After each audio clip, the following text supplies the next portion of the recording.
1 in 2 of us will get cancer in our lifetime, with 1 in every 100 cases diagnosed as thyroid cancer.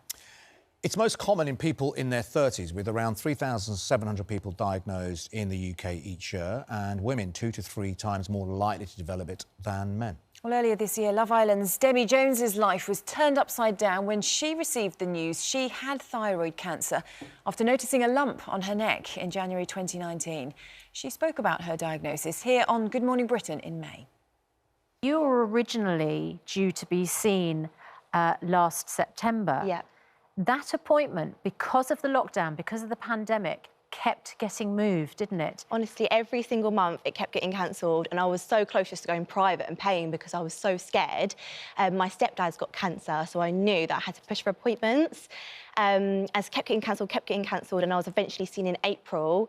And when I was seen, I had my ultrasound, I had my blood tests, both came back absolutely fine, and they went to send me on my way. But I knew because of him that I had to ask for more. So, is there any more scanning you can do, testing you can do? And they offered to drain the fluid, and it was that came back as potentially cancerous.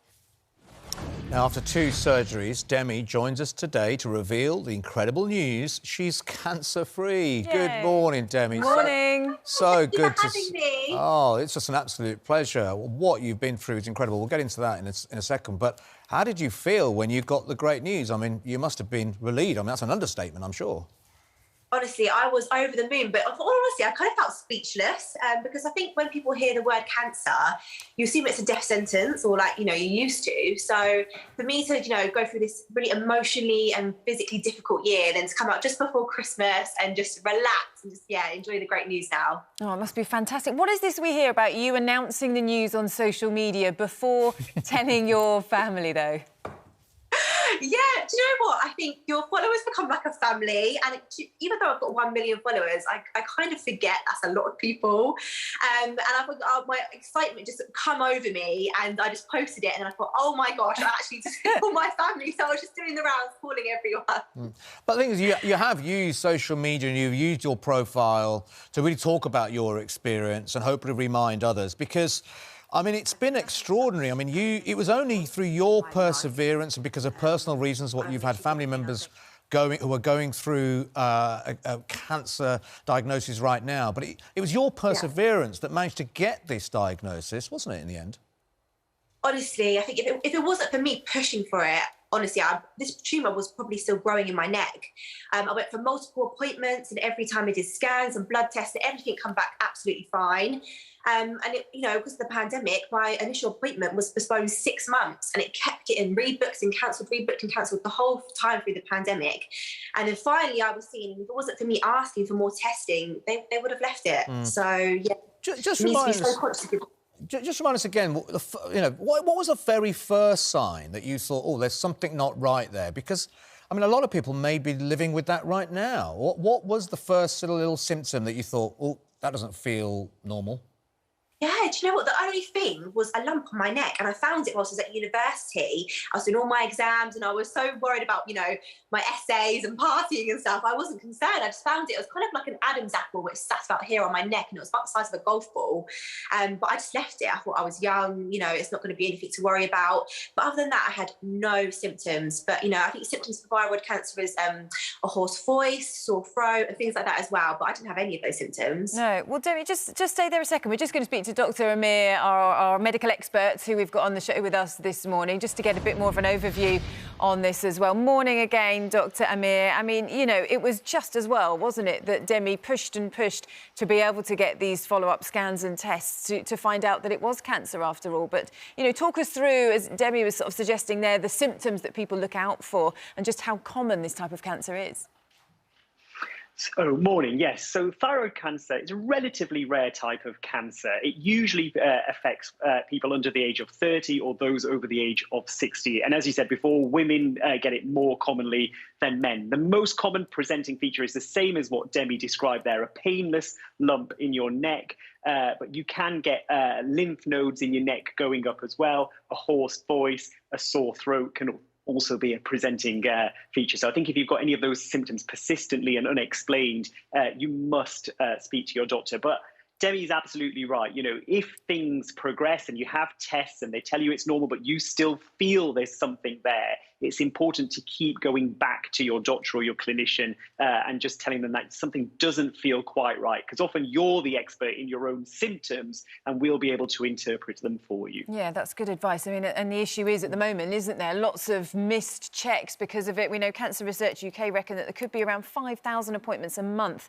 missed because of the pandemic and what's going on. So it's important to keep going back if you are worried about any symptoms. Demi, we've got to ask you about your stepdad. I know he's not very well. I'm really sorry about his diagnosis. How is he at the moment? You know, he's doing so well, so I'm really pleased.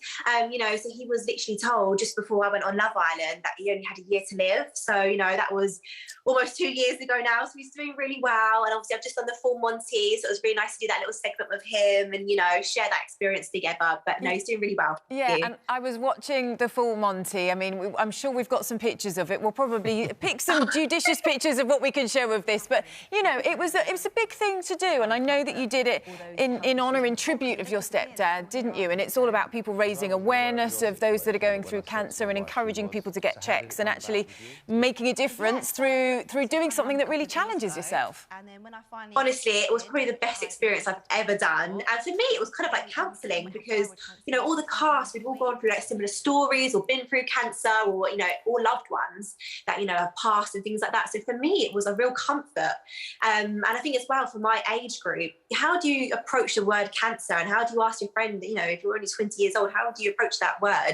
So for me, it's been so comforting, and the awareness it's raised has been unbelievable. And I always get approached in the street, people asking me about it, and on my messages and stuff, it's been brilliant. Well, good for you. Hats off to you for that. And anyone who hasn't watched it, you can catch up with it on the ITV Hub, because it's like it's a really powerful programme, really emotional watch, actually. I know, you know, it meant a lot to everybody who took part. That was really obvious. Demi, I think what you've done is just brilliant. It's great, you know, using your position, more importantly, to remind people to get checks. So thank you so much for that.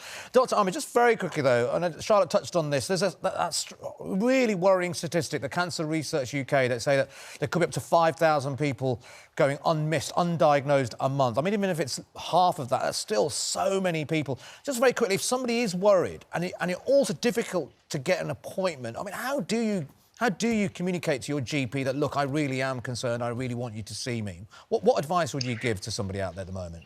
Yeah, it is really hard because it's hard to get an appointment. It's hard to get through on the phones of the GP surgeries. That's because there aren't enough GPs for the demand that is being put upon them. But if you are very worried about persistent, unexplained symptoms, if your GP has an online service, you can put in an online request to speak to someone. You can speak to them on the phone. GPs are actually very good at assessing things on the phone and bringing people in who need to be examined. We're not saying you don't need to come in. We're just doing a triage initially first. And if you do need to come in for an examination, we can do that. If we need to refer you onwards without having to bring you in, we will do that as well, depending on your symptoms. But we've got very clear cancer guidelines. If people fit certain symptoms, they'll be referred urgently to the hospital and seen within 2 weeks. It's really important. Even though we're busy with the booster programme, we are still open for any worrying symptoms, so please don't hesitate. Okay. Good to know. Dr. Amir, thank you very much. And Demi, thank you so much for joining us this morning. It's great to see you. Great that you've got the all clear, and, you know, keep up the good work and campaigning and spreading the message to help other people who might be going through a similar thing. Thank you. Thank you so much. Thank you both. OK.